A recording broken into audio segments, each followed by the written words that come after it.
In the beginning was the Word, and the Word was with God, and the Word was God.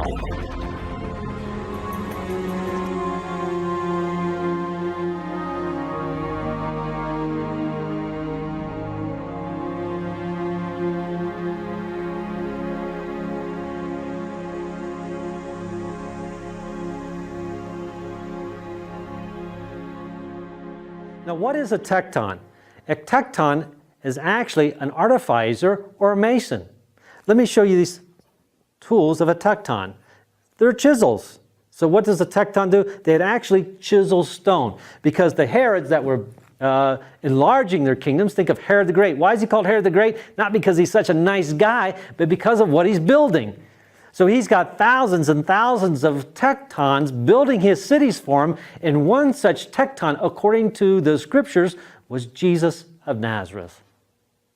Why? Because in Mark chapter 6 and verse 3, it mentions Jesus as the carpenter's son. Of course, Joseph being the carpenter and Jesus being his son, and we know them as a carpenter. But when you look up that word carpenter in the Greek, what does it say? It says that he's a tecton. Nobody really cares to have a city made of wood. So if you want gainful employment, you're going to be a mason, you're going to carve out a stone, and you're going to be a tecton. And that's what Jesus was. He was a mason, carving stones for the cities that Herod was going to build.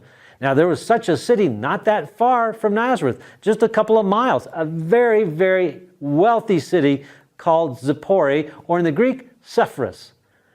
Hebrew Zippori means baby bird. If you remember, Zippori was the name of the woman that Moses married from the tribe of Midian.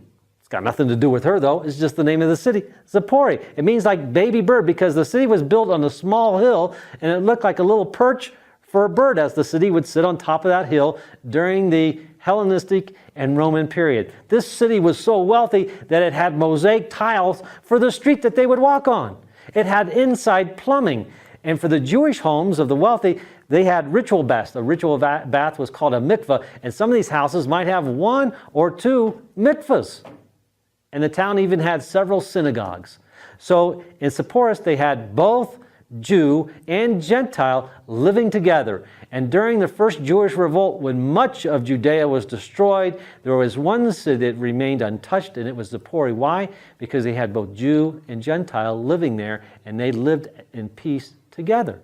Now, what is interesting about that is because in that city, they had, or archaeologists found, a large theater that was actually seat 3,500 people, carved out of stone by tectons.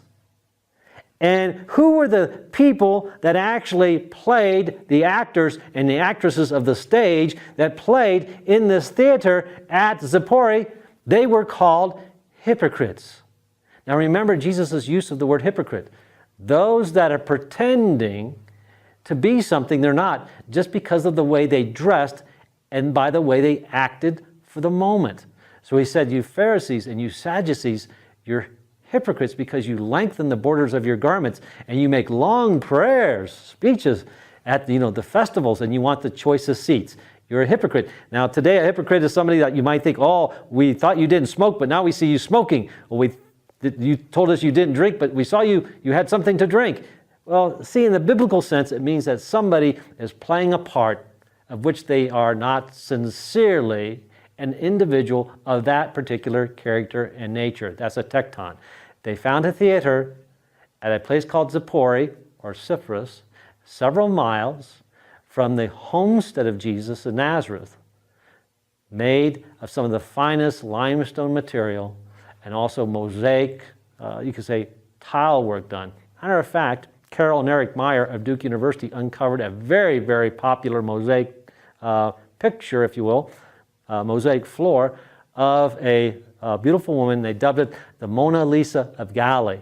So if you're interested, another thing to Google is Zippori or Sepphoris, and also under that, Google the Mona Lisa of Galilee, and you'll understand about the Hellenistic culture even in the Roman period and how it played a part during the time period of Jesus.